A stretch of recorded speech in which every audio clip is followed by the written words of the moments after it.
నిజం చేయడానికి మన విజువల్స్ అయితే క్లియర్ గా బిగ్ టీవీ స్క్రీన్ పైన చూస్తున్నాం. మంచు విష్ణు వస్తున్నారు. ఆ రెడ్ సర్కిల్ లో టార్గెట్ చేసిన మంచు విష్ణు తనైతే కార్ నుంచి దిగి ఇంట్లోపలికి వెళ్తున్న సీసీటీవీ ఫుటేజ్ అయితే మనకు వచ్చింది. ఈ కేసు స్టార్టింగ్ నుంచి చూసుకున్నట్లయితే మంచు మనోజ్ ఏది ఆధారం లేకుండా ఆరోపణలు చేయనట్టు మనకు తెలుస్తోంది. అయితే దీన్ని కూడా తను లేని సమయంలో జనరేటర్ లోపలికి పంచదార పోసిన విష్ణు అని చెప్పి కంప్లైంట్ ఎప్పుడైతే పహాడీ షరీఫ్ పోలీస్ స్టేషన్కి వచ్చి ఇస్తాను అంటున్నారో ఆ ఫుటేజ్ అయితే మనం ఎక్స్క్లూజివ్గా చూస్తున్నాము.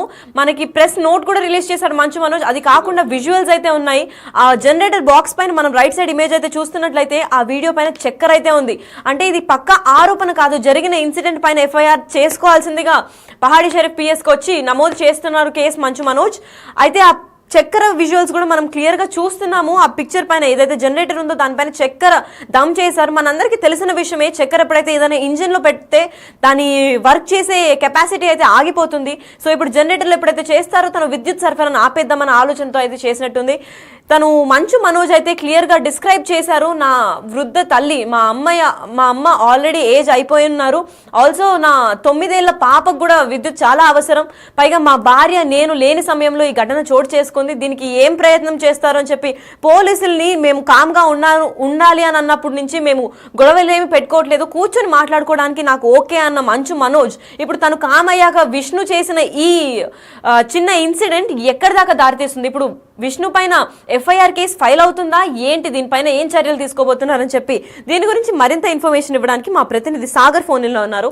సాగర్ చెప్పండి, ఇప్పుడు మనకి పక్కా ఆధారాలు పక్కా ప్రూఫ్స్ తో అయితే వచ్చాయి, దీనిపైన ఎఫ్ఐఆర్ ఏం తీసుకుంటున్నారు?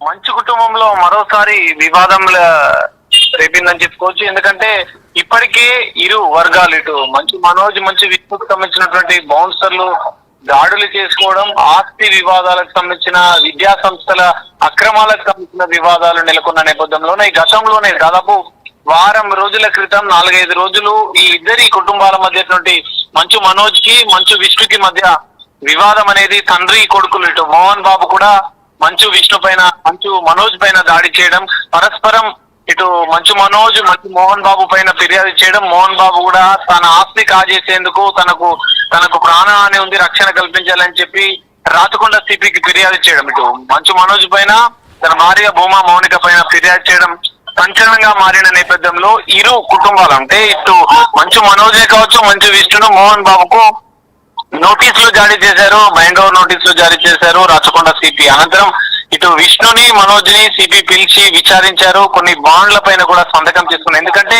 ఇరు వర్గాలు ఇటు మంచు మనోజ్ కి మంచు విష్ణుకు సంబంధించినటువంటి బౌన్సర్లు ప్రైవేట్ సెక్యూరిటీ సిబ్బందులు పరస్పరం దాడులు చేసుకుంటున్న నేపథ్యంలో పెద్ద ఎత్తున శాంతి భద్రతలకు విఘాతం కలుగుతున్న నేపథ్యంలో వారిద్దరిని పిలిచి వార్నింగ్ ఇచ్చి వాళ్ళిద్దరి నుంచి బాండ్ కూడా తీసుకున్న నేపథ్యంలో ఈ సంఘటన అనేది మరోసారి వివాదం అనేది పెరిగిందని చెప్పుకోవచ్చు. అయితే ఈ వివాదాన్ని ఒకసారి మనం పరిశీలిస్తే జల్పల్లిలో ఉన్నటువంటి నివాసంలో మంచు మనోజ్ తన స్నేహితులతో కలిసి పార్టీ చేసుకున్న సందర్భంలో ఆ పార్టీ విషయంలో అసహనం వ్యక్తం చేసినటువంటి విష్ణు ఉద్దేశపూర్వకంగా తన మనుషులతో తన ప్రైవేట్ సిబ్బందితో పంచదార పోసి ఒక జనరేటర్ లో పంచదార పోసి డిస్టర్బ్ చేయాలనే ఉద్దేశపూర్వకంగా పంచదార పోసి ఆ విద్యుత్ అంతరాయం కలిగించేందుకు కూడా ఆయన ఈ కుట్ర పన్నారని చెప్పి మనోజ్ కూడా గుర్తించారు. దానికి సంబంధించినటువంటి పూర్తి స్థాయి ఆధారాలతో జనరేటర్ లో పోసినటువంటి వీడియోస్, కొన్ని సీసీ ఫుటేజ్ వీడియోలతో పాటుగా జనరేటర్ లో పోసిన చక్కెరకు సంబంధించినటువంటి ఆ షుగర్ వీడియోస్ కూడా పూర్తిగా ఫోటోలు వీడియోలు ఆధారాలతో ఇద్దరి మధ్య అక్కడ జరిగిన సందర్భంలో కూడా కొంత స్వల్ప వివాదం తలెత్తినట్టుగా తెలుస్తుంది. మంచు మనోజ్ అయితే ఈ సిపికి ఇచ్చిన బాండ్ నేపథ్యంలో ఎలాంటి గొడవలు జరగకుండా స్వల్ప వివాదాన్ని అనంతరం పూర్తి స్థాయి ఆధారాలు సేకరించి వాటి ఆధారాలతో మరికొద్ది సేపట్లో పహాడీ షరీఫ్ ఆధారాలతో పాటు మంచు విష్ణు పైన తన సోదరుడు అన్నయ్యనటువంటి మంచు విష్ణు పైన ఫిర్యాదు చేస్తున్నారు. అయితే ఇప్పటికీ బైండోవర్ లో సైన్ చేసినటువంటి బాండ్ పైన సైన్ చేసినటువంటి సిపి ఆదేశాల మేరకు ఇద్దరిని కూడా సైలెంట్ గా ఉండాలి, శాంతి భద్రతకు విఘాతం కలిగించొద్దని చెప్పి హెచ్చరించినా కూడా ఈ ఘటన జరగడం పైన పోలీసులు ఆగ్రహం వ్యక్తం చేసి అంటే సీరియస్ గా అయ్యే అవకాశాలు కనిపిస్తున్నాయి. ఈ నేపథ్యంలో మరి మంచు విష్ణు పైన ఎలాంటి సెక్షన్స్ తో కేసు నమోదు చేస్తారు, ఇటు ఫిర్యాదు మంచు మనోజ్ విష్ణు పైన ఫిర్యాదు చేసిన అనంతరం కేసు నమోదు చేయడం తర్వాత అనంతరం జరిగే పరిణామాల పైన కూడా ఒక ఉత్కంఠ వాతావరణం నెలకొంది. ఎందుకంటే ఇప్పటికే మనం చూసాం గతంలో అనేక వివాదాలు జరిగిన నేపథ్యంలో ఇరు ఇరువురి మధ్య ఇటు విష్ణుకి మోహన్ బాబుకి మంచు మనోజ్ కి మధ్య పెద్ద ఎత్తున గొడవలు జరిగిన నేపథ్యంలో ఇది కూడా ఈ వివాదం కూడా ప్రాధాన్యత సంతరించుకుంది. ఈ నేపథ్యంలో పోలీసులు ఎలాంటి కేసు నమోదు చేస్తారు, తదుపరి చర్యలు ఎలా తీసుకుంటారు అనేది చూడాల్సిన పరిస్థితి అయితే కనిపిస్తుంది. అయితే సాగర్, ఇప్పుడైతే మనం విజువల్స్ లో చూసుకున్నట్టు పక్కా ప్రూఫ్ అండ్ ఎవిడెన్స్ తో అయితే మంచు మనోజ్ కేసు నమోదు చేసినట్టు మనకు తెలుస్తోంది. కేసు నమోదు చేసిన తర్వాత ఇమీడియట్ యాక్షన్ ఏమైనా తీసుకుంటారా, లేదా జైలుకి వెళ్లే అవకాశాలు ఏమైనా ఉన్నాయా? ఏమేం కేసులు ఈయన పైన నమోదయ్యే ఛాన్సులు ఉన్నాయి?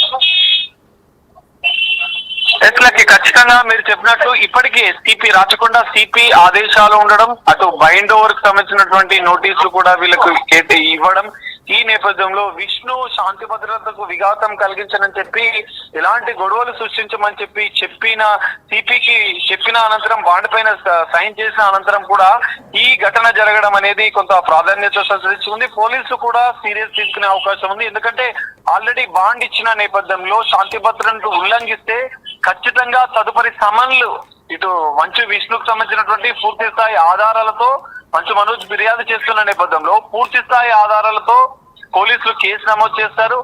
వివిధ సెక్షన్ల కింద కేసు నమోదు చేసిన అనంతరం ప్రత్యేకంగా ఇక్కడ బైండ్ ఓవర్ లో ఉన్న నేపథ్యంలో బైండ్ ఓవర్ నోటీసులు ఇష్యూ చేసిన నేపథ్యంలో తదుపరి సీరియస్ చర్యలు అయితే ఉండే అవకాశం కనిపిస్తుంది. ఎందుకంటే బైండ్ ఓవర్ లో ఉన్న వ్యక్తి పైన పోలీసులు సీరియస్ గా యాక్షన్ తీసుకుంటారు. ఎందుకంటే శాంతి భద్రతలు విఘాతం కలిగించనని చెప్పి 1 సంవత్సరం పాటు ఎలాంటి గొడవలు సృష్టించనని చెప్పి సిపికి ఆదేశాలు ఇచ్చినటువంటి సిపి నోటీసులు పేర్కొని బాండ్ ఇచ్చిన నేపథ్యంలో విష్ణు ఈ చర్యలకు పాల్పడడం, విష్ణు తన మనుషులతో ప్రత్యక్షంగా ఈ చర్యలకు పాల్పడడం, దీనికి సంబంధించిన పూర్తి స్థాయి ఆధారాలు కూడా మనోజ్ సేకరించి ఫిర్యాదు చేయడం అనేది ఇక్కడ ప్రాధాన్యత కీలకంగా మారే అవకాశం కనిపిస్తుంది. ఖచ్చితంగా విష్ణు పైన చట్టపరమైన చర్యలు తీసుకోవడం, ఇటు నోటీసులు ఇప్పటి వరకు నోటీసులు ఇచ్చారు, రెండోసారి రిపీట్ అయితే ఖచ్చితంగా పోలీసులు రాచకొండ పోలీసులు సమన్లు ఇష్యూ చేస్తారు. సమన్లు ఇష్యూ చేసిన అనంతరం కూడా మరోసారి కేసులు జరిగితే ఖచ్చితంగా వాళ్ళని రిమాండ్ విధించే అవకాశాలు కూడా ఎక్కువనే ఉంటాయి. ఎందుకంటే అక్కడ అదనపు జిల్లా మెజిస్ట్రేట్ హోదాలో ఇక్కడ రాచకొండ సిపి సుధీర్ బాబు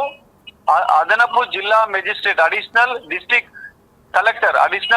మెజిస్ట్రేట్ హోదాలో ఆయన ఆదేశాలు ఇచ్చారు. సో ఖచ్చితంగా ఆయన డైరెక్ట్ గా రిమాండ్ చేసే అవకాశాలు కూడా కనిపిస్తున్నాయి. మరి విష్ణు విషయంలో పూర్తిస్థాయి ఆధారాలతో ఇటు మనోజ్ ఫిర్యాదు చేస్తున్న నేపథ్యంలో ఇది ప్రాధాన్యత సంతరించుకుంది. ఎందుకంటే బైండ్ ఓవర్ లో ఉన్న వ్యక్తి తదుపరి కేసులు బుక్ చేసి గొడవలు సృష్టిస్తే వారిపైన ఖచ్చితంగా రిమాండ్ విధించే అవకాశాలు ఉన్న నేపథ్యంలో మరి పోలీసులు ఎలాంటి చర్యలు తీసుకుంటారు అనేది మనం వేచి చూడాల్సిన పరిస్థితి కనిపిస్తుంది. లక్కి అయితే సాగర్, ఇప్పుడైతే ప్రెస్ నోట్ కూడా మనోజ్ రిలీజ్ చేశారు. దాంట్లో అన్ని క్లియర్ గా చెప్పారు అండ్ ఎవిడెన్స్ కూడా ప్రెస్ కి రిలీజ్ చేసిన ఇదైతే కనిపిస్తోంది. మరి విష్ణు గానీ మోహన్ బాబు గానీ దీనిపైన ఏమైనా స్పందించడం జరిగిందా? ఎట్లకి మీరు చెప్పినట్లు ఇప్పటి వరకు ఫిర్యాదు చేస్తున్నాడు మనోజ్. ఇప్పుడు మరికొద్ది సేపట్లో పాడిచేరి పిఎస్ కి వెళ్లి ఆయన పూర్తిస్థాయి ఆధారాలతో ఫిర్యాదు చేయనున్నారు. ఫిర్యాదు చేసిన అనంతరం మరి ఇక్కడి నుంచి మోహన్ బాబు నుంచే కావచ్చు, ఇటు మంచు విష్ణు నుంచి కావచ్చు ఎలాంటి స్టేట్మెంట్ వస్తుంది అనేది మనం చూడాల్సిన పరిస్థితి. ఇప్పటి వరకు అయితే ఈ ఘటన పైన వారైతే స్పందించలేదు. ఎందుకంటే ఇప్పటికే రాచకొండ సిపి సెక్షన్ 126 ప్రకారం వారికి నోటీసులు ఇచ్చారు. ఇద్దరికి మోహన్ బాబుకు మంచు విష్ణుకు నోటీసులు ఇచ్చిన నేపథ్యంలో ఇప్పుడు పోలీసు తదుపరి చర్యలు తీసుకునేది కీలకంగా మారే అవకాశం ఉంది. ఎందుకంటే ఇప్పటికే మోహన్ బాబుకి అయితే 24 వరకు నోటీసుల పైన స్టే ఉంది. కానీ మంచు విషయంలో మాత్రం ఖచ్చితంగా పోలీసులు చట్టపరమైనటువంటి సీరియస్ యాక్షన్ తీసుకునే అవకాశాలు కనిపిస్తున్నాయి. అదనపు జిల్లా మెజిస్ట్రేట్ హోదాలో నోటీసులు ఇచ్చినటువంటి రాచకొండ సిపి సుధీర్ బాబు దీనిపైన ఈ ఘటన పైన కూడా ఆగ్రహం వ్యక్తం చేస్తున్నారు. ఎందుకంటే ఇప్పటికే వాళ్ళకి ఆదేశాలు ఇచ్చి విచారించిన అనంతరం ఖచ్చితంగా శాంతి భద్రతలకు విఘాతం కలిగించేందుగా గొడవలు ఉద్రిక్తత వాతావరణం సృష్టించొద్దు అని చెప్పి ఇప్పటికే వారు స్టేట్మెంట్ లో రికార్డ్ చేసుకుని అంటే వాళ్ళ దగ్గర నుంచి ఒక బాండ్ సైన్ తీసుకున్న అనంతరం వీళ్ళు ఈ విధంగా చర్యలకు పాల్పడడం పైన పోలీస్ శాఖ కూడా సీరియస్ గా ఉంది. ఈ నేపథ్యంలో మంచు విష్ణు పైన ఖచ్చితమైన చట్టపరమైనటువంటి చర్యలకైతే పోలీసులు సిద్ధమైనట్లుగా తెలుస్తుంది. మరి ఈ కేసు బుక్ అయిన అనంతరం ఇటు మంచు విష్ణు పైన చర్యలు తీసుకునే క్రమంలో వారు ఎలా స్పందిస్తాడు మంచు విష్ణు కానీ మంచు మోహన్ బాబు కానీ ఈ ఘటన పైన ఎలా స్పందిస్తారనేది మనం వేచి చూడాల్సిన పరిస్థితి కనిపింది. ఇది కూడా ఒక ఉత్కంఠమైనటువంటి వాతావరణాన్ని అయితే సృష్టించే అవకాశాలు అయితే కనిపిస్తున్నాయి. ఎందుకంటే గతంలో కూడా ఉద్రిక్తత వాతావరణమైన ఇరు కుటుంబాలకు సంబంధించినటువంటి వివాదాలు తలెత్తిన నేపథ్యంలో ఈ వివాదం మంచు కుటుంబంలో వివాదం మరోసారి వెలుగులోకి వచ్చింది. మరి దీని విషయంలో ఇటు పోలీస్ శాఖ ఎలాంటి చర్యలు తీసుకుంటుంది, ఇటు మోహన్ బాబు కానీ విష్ణు కానీ ఎలా స్పందిస్తారనేది తేలాల్సి ఉంది. Lucky. Right, thank you Sagar. అయితే మనం సీసీటీవీ ఫుటేజ్ ఆధారంగా అయితే కేసు నమోదు చేసుకుంటారని అయితే చెప్పవచ్చు. ఎందుకంటే పోలీసులకి ఎవిడెన్స్ లేనిది ఎఫ్ఐఆర్ అయితే ఫైల్ చేసుకోరు వాళ్ళు. అయితే మనం సీసీటీవీ ఫుటేజ్ చూస్తున్నట్లయితే మంచు విష్ణు సాయంత్రం టైంలో అలా వచ్చి కారులో తన సిబ్బందితో, తన టీం మెంబర్స్తో కానీ, అసోసియేట్స్తో కావచ్చు, తన బౌన్సర్లతో కావచ్చు, తన ఇంటికి అయితే వచ్చినట్టు సీసీటీవీ విజువల్స్ లో కనిపిస్తుంది. సో ఈ వచ్చిన తర్వాత తను ఏ టైంలో చక్కెర పోసారు అంటే ఇదే సమయంలో విష్ణు వచ్చిన సమయంలోనే మంచు మనోజ్ కానీ, తన వైఫ్ భూమా మౌనికారెడ్డి కానివ్వండి, ధైరవ్ రెడ్డి కానివ్వండి, వాళ్ళ ముగ్గురు ఎవరో ఇంట్లో లేకపోయిన